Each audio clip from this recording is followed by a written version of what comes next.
Kajian khusus 10 hari akhir ya Ramadan,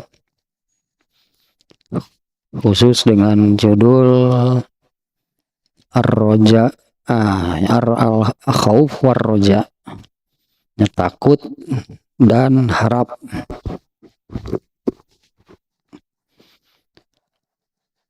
Yang kemarin ayat tentang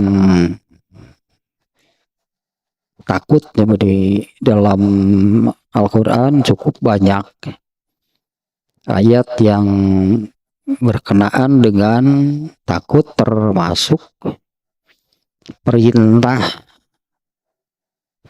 perintah dari Allah kepada manusia agar manusia itu takut kepada Allah,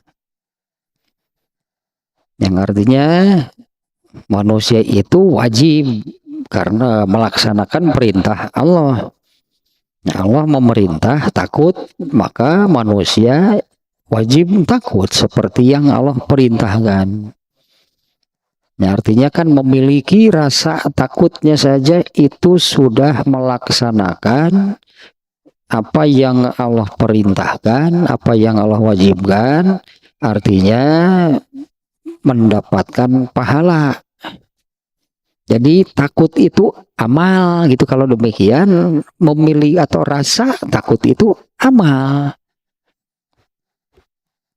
Nah, dimana kan amal itu pasti, kalau amal soleh ya artinya kan amal soleh pasti diberi pahala oleh Allah.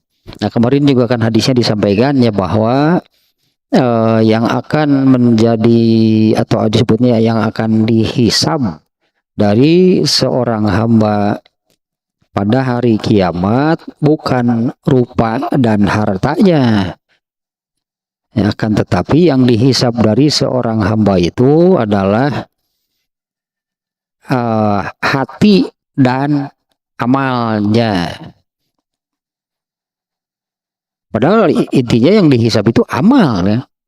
Jadi amal hati dan amal anggota badan.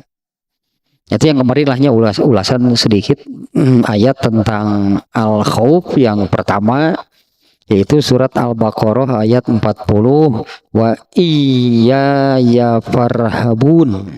Itu perintah takutnya ya, pakai kata rohiba yarhabu. Dan hanya kepada kulah hendaknya kalian takut.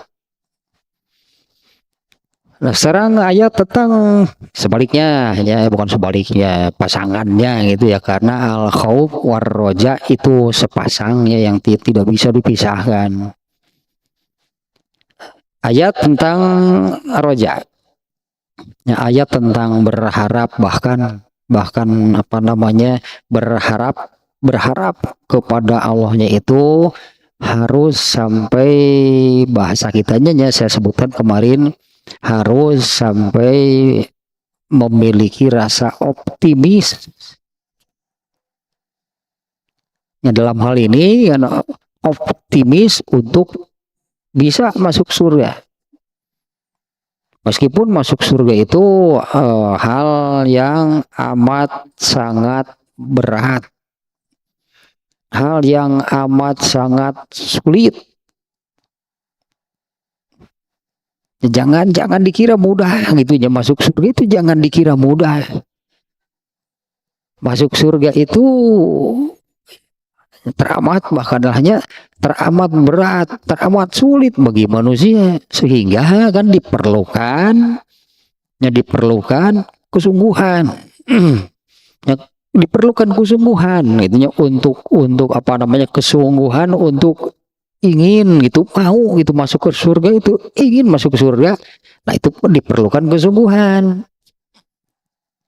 Dan ada hadis yang mengatakan bahwa Allah akan memudahkan. Ya, Allah akan memudahkan. Kebetulan kan tadi malam kan ya, kajian dengan judul doa sapu jagat,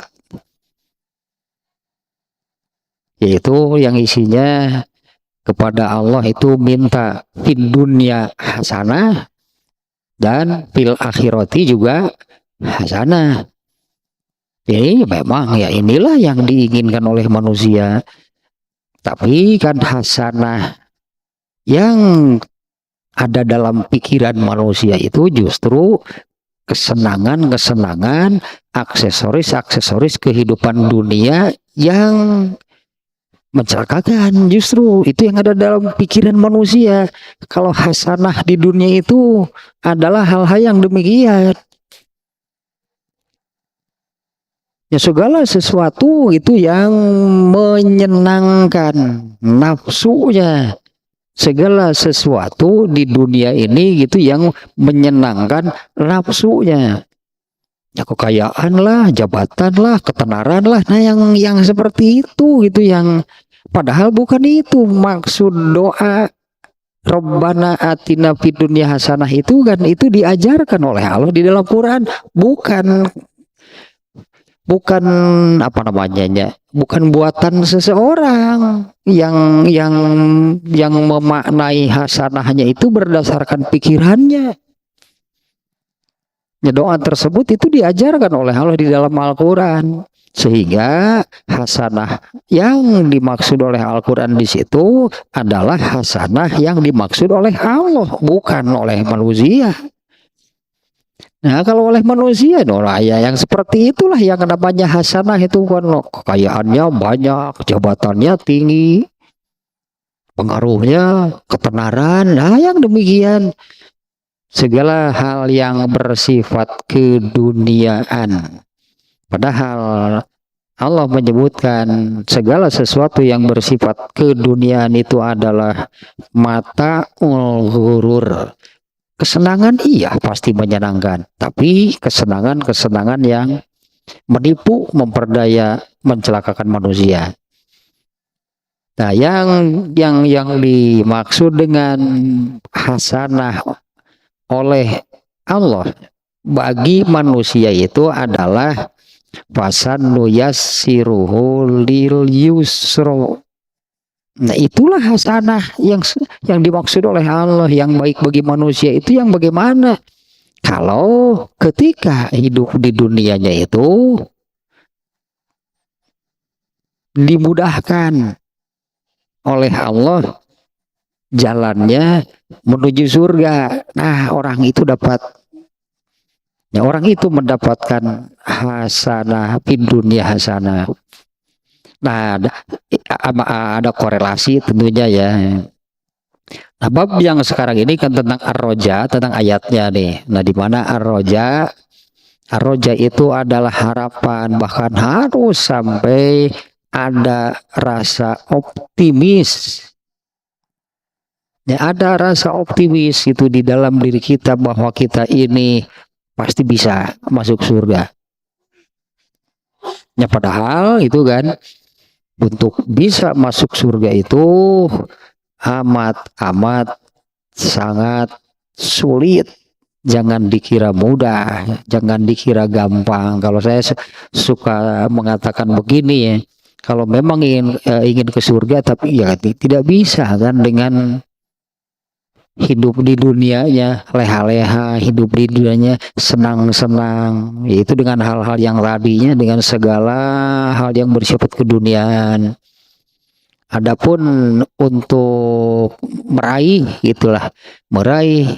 keakhiratan, untuk meraih surganya itu hanya ya seadanya. Kalau keburu sisa itulah ya.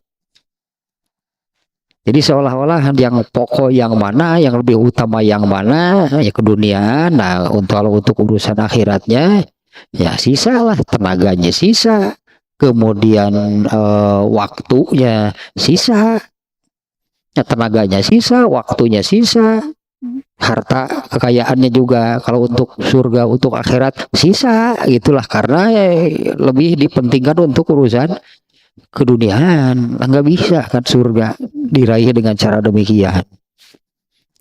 Justru keduniaan itu harus dijauhi total, mestinya seluruhnya arahkan, tumpahkan gitulah untuk meraih surga. dunia baru balikeun nyangke lah hari kaburu ada bari gitu hayang. Artinya kalau untuk dunia ternyata nggak keburu ya kan main gitu ada mending kita kaburu. Kalau untuk urusan keduniaan mah mending fokuskan seluruhnya ke urusan akhirat. Waktunya tadi kan waktunya, kekayaannya, tenaganya tumpahkanlah itu, curahkanlah untuk meraih surga. Kalau keduniaan bagaimana? Ya kan baiklah teka bagian kan sebetulnya dunia mah seperti itu. Kalau untuk keduniaan baik henteu ge da teu dosa, prinsipna mah kitu sebetulnya. Misalnya kan ya teh nonton bola gitu di televisi. Ya yang namanya nafsu kan, hobi, suka, senang gitulah melihat pertandingan bola di televisi. Sampai nanti hari misalnya jam sekian jadwalnya. Maka di jam tersebut itulah acara yang akan dilakukan. Itulah acara yang akan dilakukan. Nah sampai kalau ada apa-apa yang bentrok mau bisa besok lagi lah. Ini sudah bahkan ketika pada hari tersebut, pada jam tersebut, misalnya ada pengajian, nggak ngaji, kenapa? Bentrok. Acaranya bentrok dengan nonton bola. Beres nonton bola, barulah datang ke pengajian, ya tinggal 5 menit lagi pengajiannya. Sisa kan berarti untuk ke pengajiannya malah waktunya sisa. Padahal kalau tidak nonton gimana sih?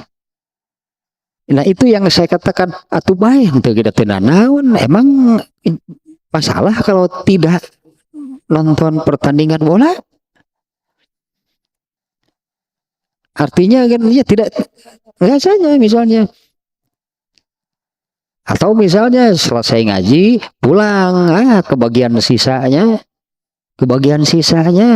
begitu nonton, begitu peluit panjang dibunyikan kebagian deh ya komentator mau komentari jalannya pertandingan. Itu untuk hal seperti itu mestinya kita mengatakan bahaya atau itu kebagian ke. Nah kalau yang tadi itu masalah sebetulnya, malah lebih mendahulukan, memprioritaskan, lebih memilih, lebih menyukai nonton bola di televisi. Padahal kalau tidak nonton juga nggak ada masalah. Misalnya sedang nonton mati lampu, ternyata sampai selesai kan ternyata tidak nyala lagi televisinya. Data dosa gitu data dosa. Nah kalau untuk hal keduniaan mestinya seperti itu. Ini yang saya katakan ya ini Allah itu memberikan harapan. Allah memberikan harapan kepada manusia itu, milikilah milikilah harapan. Jangan sampai menjadi orang yang putus asa, tidak memiliki harapan bahwa dirinya itu bisa masuk surga. Tidak boleh gitu demikian ya. Justru Allah menanamkan harus optimis, kamu bisa masuk surga. Nah andailah seperti ini. Ya tapi kan saya ini dosanya sudah sebanyak apa, sudah segede apa dosa saya puluhan tahun. Dan nanti ada ayat-ayatnya yang seorang yang sedemikian rupa pun tetap Allah tidak menutup Allah tidak menutup harapan kalau memang muncul, kalau memang mau lah kalau memang muncul di dalam dirinya keinginan, kalau memang muncul saya mau masuk surga seburuk apapun lah keadaan saya, itu amat sangat dihargai oleh Allah.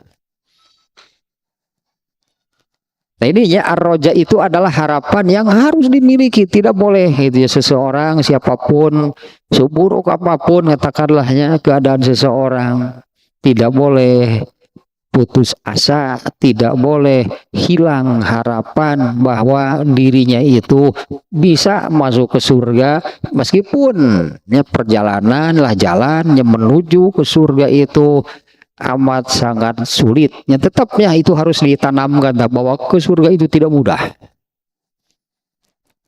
Yang untuk bisa masuk surga itu bukan perkara mudah. Itu sangat berat. Tapi ya, dengan catatan misalnya dengan ayat itu saja nih ya, wasan luyassiruhu lil yusra, kami akan seolah-olah kami akan membantunya hingga tidak lagi terasa sulit. Ya wasan luyassiruhu, kami akan memudahkannya jalan untuk menuju surga.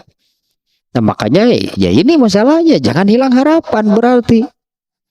Ya, jangan hilang harapan, justru harus sebaliknya besar harapan bahkan optimis. Nah ayatnya nih surat Az-Zumar ayat 53. Nih ayatnya di ada 4 nih ya. Ini yang ayat yang pertama nih. Qul ya ibadiyallazina asrafu ala anfusihim la taqnatu mir rahmatillah innallaha yaghfiruz dzunuba jami'a innahu huwal ghafurur rahim. Nah ini luar biasa nih benar memangnya ayat ini nih tentang rojanya nih. Qul katakanlah wahai Rasulullah, ya ibadiyallazina asrafu ala anfusihim. Jadi ini kan firman Allahnya, artinya Allah yang bicara gitu. Ini Allah yang berkata nih. Katakanlah wahai Rasulullah, ini ucapan Allah nih gitu ya. Katakanlah olehmu wahai Rasulullah, ya ibadiyallazina asrafu ala anfusihim. Wahai hamba-hambaku. Nah di sini nanti juga ada makna mengapa Allah menyerunya dengan menggunakan kata wahai hambaku. Ya, wahai hamba-hambaku yang keterlaluan. Asrafu ala anfusihim, itu yang melampaui batas, yang keterlaluan terhadap dirinya sendiri. Keterlaluan itu terhadap dirinya sendiri. Asrofu ala anfusihim. Ya wahai hamba-hambaku yang berlebihan, keterlaluan, melampaui batas kepada dirinya sendiri. La taqnatu min rahmatillah. Janganlah kalian berputus asa dari rahmat Allah. Nah ini sangat jelas nih ya. Ini sangat jelas nih. La taqnatu min rahmatillah, janganlah kalian merasa putus asa dari rahmat Allah, dari kasih sayang Allah. Innallaha yaghfirudz dzunuba jami'a, sesungguhnya Allah mengampuni dosa-dosa itu seluruhnya. Sesungguhnya Allah mengampuni dosa-dosa itu seluruhnya. Innahu huwal ghafurur rahim, sesungguhnya dia Allah itu al-ghafur, maha mengampuni, maha pengampun, maha pemberi ampunan. Itulahnya maknanya ghafur itu maha pengampun. Ya, sekitar itu maknanya, bukan 3 tapi kurang lebih demikian lah ya. Maha pengampun, maha pemberi itu ampunan, maha mengampuni, ar-rahim, dan maha penyayang. Yang terkait dengan ar-roja'nya tadinya, yaitu pada kalimat la taqnatu min rahmatillah, ya, janganlah kalian merasa, janganlah kalian merasa putus asa.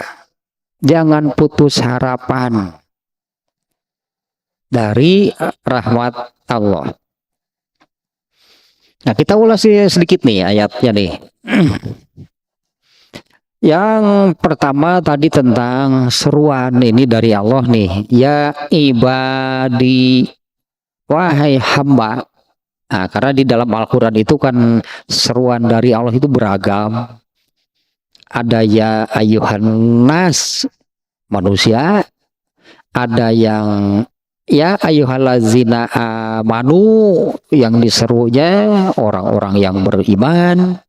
Ya ayyuhallazina kafaru, itu orang-orang kafir. Nah, kalau ini ya ibadi, wahai hambaku. Nah, seruan ini maknanya begini nih. Demikian nih. Maknanya seperti ini. Kita buat analogi, misalnya orang tua terhadap anak.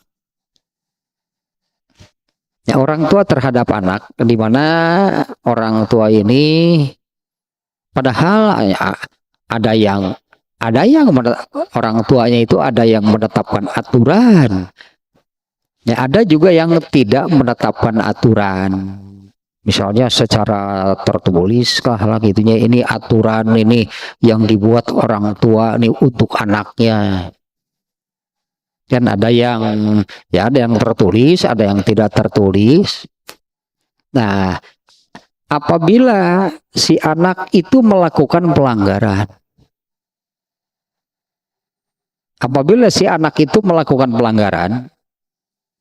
Padahal dalam situasi tertentu gitulahnya, orang tuanya itu belum tentu akan menghukum si anak, belum tentu. Tapi si anak itu kan ketika dia melakukan pelanggaran, dia sudah ketakutan duluan.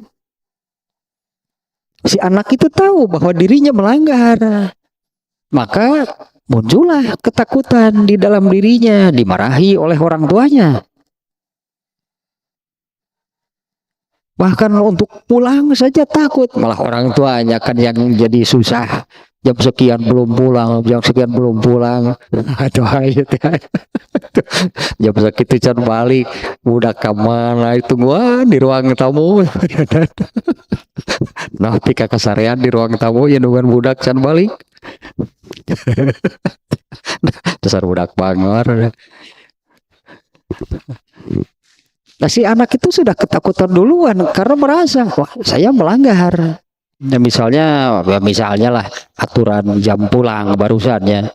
Kalau orang tuanya misalnya nih menetapkan aturan, pokoknya sebelum maghrib kamu harus sudah pulang.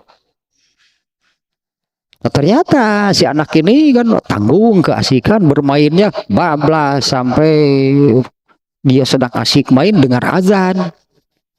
Nah, si anak itu sudah merasa, wah, saya melanggar. Bisa jadi si anak ini kan sampai tidak mau pulang, dia ketakutan duluan. Nah, orang tuanya tadi kan yang bingung, misalnya jam 7 belum pulang, jam 8 malam itu belum pulang. Nah, si anak ini jangan jangan hilang gitulahnya, jangan hilang harapan bahwa orang tuanya itu pasti memaafkan. Kalau di dalam si anak ini tertanam bahwa saya pasti dimarahi, bisa jadi gak pulang-pulang sampai besok karena dia takut mau pulang. Nah, maka katakanlah si anak itu malah sembunyi di rumah temannya. Lalu orang tuanya yang datang ke rumah temannya itu. Kemudian si anaknya itu si orang tuanya ini kan si orang tuanya ini memanggil dengan suara halus penuh kasih sayang. Karena si orang tua ini justru melihat anaknya demikian. Kalau awalnya ini jam segini belum pulang, marah di dalam diri orang tua ini karena wah, ini anak melanggar nih, jam segini belum pulang. Tapi kan kalau sampai jam 7, jam 8, jam 9, jam 10 malam, si anaknya malah ya apa namanya ke rumah temannya karena takut dimarahi. Si anak dalam ketakutan, orang tuanya hilang marahnya juga. Yang ada justru merasa kasihan kan. Si orang tua itu justru merasa kasihan melihat anaknya demikian, rasa marahnya itu hilang. Maka orang tuanya itu memanggillah dengan suara yang lembut, itulah hanya memanggil anaknya nih yang melanggar nih anaknya. Ya kira-kira bagaimana lah orang tuanya justru kan memanggil dengan suara yang lembut yang menunjukkan kasih sayang. Nah, ayo pulang. Bukan langsung dimarahi. Nah, ini panggilan itu panggilan seperti itu nih. Bahkan Allah lebih kan. Ya ibadi, Allah juga tahu kalau manusia itu melanggar. Bahkan di sini, di dalam ayat ini seruan ya ibadi itu kepada siapa? Justru kepada allazina asrofu ala anfusihim. Terhadap hamba-hambanya yang keterlaluan justru dalam berbuat dosanya. Oleh Allah dipanggil dengan analoginya seperti barusan lah. Justru yang muncul itu rasa apa namanya pada diri orang tuanya itu, yang muncul itu rasa kasihan, rasa iba melihat anaknya sampai tidak mau pulang karena ketakutan. Ya, sampai ketika bertemu dengan orang tuanya itu, wah, apalagi lah wajah ketakutannya itu sangat nampak, dan rasa marah pada diri orang tua itu hilang melihat kondisi anaknya demikian. Maka si orang tuanya itu akan memanggil dengan itulah suara yang lembut, penuh kasih sayang. Nah ini ya ibadi, ini panggilan dari Allah yang demikian. Panggilan dari Allah kepada hamba-hambanya, panggilan yang penuh kasih sayang nih, panggilan yang ibadi. Beda dengan ya ayuhan nas, itu kan manusia juga kan yang dipanggil. Ya ayuhal insan, ya ayuhan nas. Tidak di misalnya ya ayuhan nas, ya ayuhal insan, itu kan tidak dibatasi, tidak dikhususkan. Kalau misalnya ya ayyuhallazina amanu khusus orang yang beriman, ya ayyuhallazina kafaru khusus orang kafir, ya ayyuhan nas seluruh manusia tanpa mau membedakan apakah mukmin atau kafir. Tapi ini ya ibadi ini panggilan lah seperti yang barusan lah, seperti orang tua yang memanggil penuh kelembutan, penuh kasih sayang, memanggil dengan penuh kelembutan, dengan penuh kasih sayang itu karena melihat kondisi si anak ketakutan, dia telah melanggar aturan. Begitu melihat yang tadi misalnya, begitu melihat orang tuanya, dia kan sembunyi di rumah temannya. Begitu melihat orang tuanya datang menyusul, tambah lagi ketakutannya, tambah besar lagi. Makin nampaklah rasa ketakutannya gitu ya. Nah orang tuanya memanggil dengan penuh kasih sayang, dengan penuh kelembutan, hilang rasa marahnya pada diri orang tua. Nah Allah memanggil dengan ya ibadi, ini panggilan penuh kasih sayang dari Allah nih kepada seluruh hambanya, pada asalnya gitu ya, kepada seluruh hambanya. Panggilan penuh kasih sayang karena kan jadi seperti ini nih. Kalau orang tua menyayangi anak itu kan kodrat, fitrah, bawaan itu naluri, jangankan manusia, binatang juga demikian kan. Induk binatang kepada anaknya ya pasti menyayangi. Itulah fitrah makhluk hidup. Orang tua kepada anak, induk gitulah, induk binatang kepada anaknya. Sebesar apa gitu, sebesar apakah kasih sayang orang tua kepada anak, induk binatang kepada anak, wah luar biasa, amat sangat besar. Sampai binatang ilahnya beberapa jenis binatang nih ya, rasa mengasihi, menyayangi anaknya itu luar biasa. Sampai mereka ini jadi ngadadak galak gitulahnya. Hewan-hewan yang jinak saja ngadadak galak gitu ke anakan mah. Nah, kalau orang tua kepada anak sedemikian besar kecintaannya, kasih sayangnya. Nah, kalau Allah kepada hambanya sebesar apa? Mana yang lebih besar? Kecintaan Allah kepada hambanya dibandingkan dengan kecintaan orang tua kepada anak.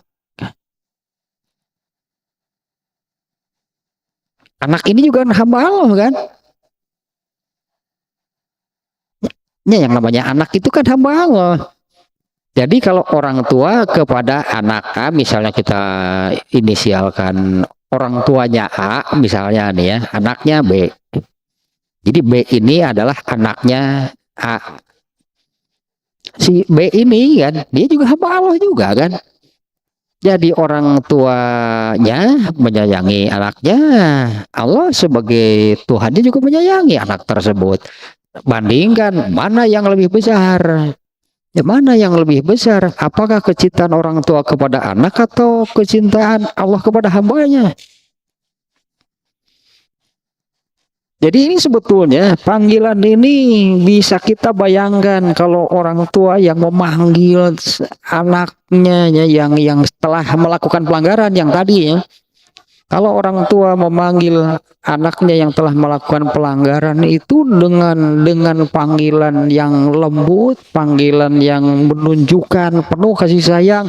Nih di ayat ini apalagi Allah terhadap hambanya. Karena kalau mau membandingkan sebesar apakah kecintaan orang tua kepada anak dibandingkan dengan kecintaan Allah terhadap hambanya. Kalau apa namanya nih, kalau istilah dalam bahasa Sunda, dalam istilah bahasa Sunda mah, karena ini dibandingkan sihnya, karena ini membandingkan nih kasih sayang orang tua kepada anak dengan kasih sayang Allah kepada hambanya. Kalau orang Sunda bilang atumul satai kukuna, dibandingkan dengan Allah mah. Mungkin bahasa Indonesia mah paling hanya seujung jari. Sebesar apa kecintaan orang tua kepada anak dibandingkan dengan kecintaan Allah terhadap hambanya? Paling hanya seujung jari. Kecintaan orang tua kepada anak. Padahal kecintaan tersebut kan sangat besar. Nah ini makna nih. Ya ibadi, wahai hamba-hambaku, Allah itu maha lembut. Kan salah satu sifat Allah kan, Allah itu penuh kelembutan, Allah maha lembut. Dan di ujung ayat ini pun ya, Allah menyebut yang menunjukkan itu bahwa Allah itu maha pengasih, maha penyayang, Allah maha lembut terhadap hamba-hambanya. Sehingga ayat ini diakhiri dengan innahu huwal ghafurur rahim. Allah itu maha pengampun. Yang diseru di ayat ini khususnya, coba kita lanjutkan nih. Jadi panggilannya demikian. Ya ibadi, wahai hamba-hambaku. Ini penuh kelembutan nih panggilannya nih. Karena Allah sangat menyayangi hambanya. Yang diseru adalah ya ibadiyallazina asrofu ala anfusihim. Ini khususnya yang diserunya itu adalah hamba-hamba Allah yang berdosa. Dari sekian banyak berartinya, dari sekian banyak seruan Allah di dalam Al-Quran kepada hambanya, ada seruan yang seperti ini. Seruan kepada allazina asrofu ala anfusihim. orang-orang yang melampaui batas, orang-orang yang keterlaluan, kaluluwihi terhadap dirinya. Yang dimaksud seperti apa? Yang dimaksud seperti apa? Itu yang dimaksud yang melampaui batas, keterlaluan terhadap dirinya, yaitu orang-orang yang tidak henti-hentinya, orang yang terus-menerus berbuat dosa. Sampai dikatakan mungkin lah ya, sampai mendapatkan sebutan spesialis dosa sugan. Nah, di ayat ini Allah mengingatkan, karena kan yang ibadi ini yang kafir, yang mukmin, semuanya hamba Allah. Semuanya hamba Allah. Yang ibadi yang disuruh siapa? Semuanya hamba Allah.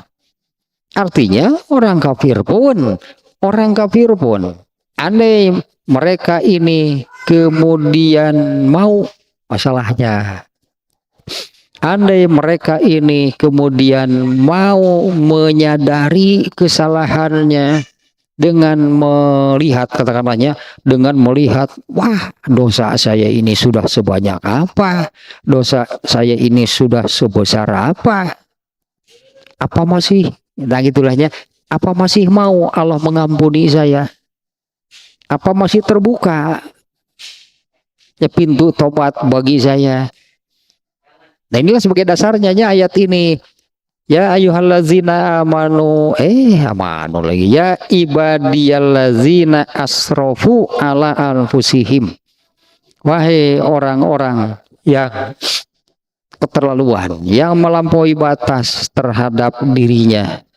Nah, yang dimaksud dengan keterlaluan, melampaui batas terhadap dirinya itu dalam hal ini yang dimaksud adalah ini yang terus-menerus, tidak henti-hentinya berbuat dosa. Bisa jadi yang seperti tadinya sampai spesialis dosa sepertinya.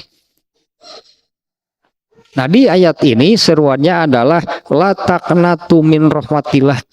Janganlah kalian putus asa. La taqnatu min rahmatillah, janganlah kalian putus asa. Innallaha yaghfiruz dzunuba jami'an, sesungguhnya Allah mengampuni dosa-dosa itu seluruhnya, diampuni oleh Allah. Nanti ada pengecualiannya ya di ayat yang lain, yaitu yang Allah tidak sudi mengampuni dosa itu adalah kemusyrikan. Allah tidak sudinya mengampuni dosa musyrik. Itu di surat apa yang ayat yang ini, innallaha la yaghfiru ayyushraka bihi, sesungguhnya Allah tidak sudi, tidak mau mengampuni ayyushraka bihi, dosanya, yaitu dosa orang yang kalau dirinya disekutukan. Wa yaghfiru maduna zalik, dan Allah mau mengampuni dosa selain itu. Tapi dosa syirik juga diampuni. Yang dimaksud Allah tidak sudi mengampuni dosa syirik itu kalau orangnya mati dalam keadaan atau orangnya ini membawa mati, itulahnya mati apa namanya, jadi sebutannya ya mati belum, atau sampai mati dia tidak bertobat atas dosa kemusyrikannya. Nanti di akhirat orang ini diampuni nggak ada, karena dia punya dosa syirik. Adapun untuk dosa-dosa yang lainnya, nah di ini juga dia mau disebutkan di sini. Innallaha yaghfiruz dzunuba jami'an, sesungguhnya Allah mengampuni dosa-dosa itu seluruhnya. Innahu huwal ghafurur rahim, sesungguhnya dia ya Allah itu maha pengampun, maha penyayang.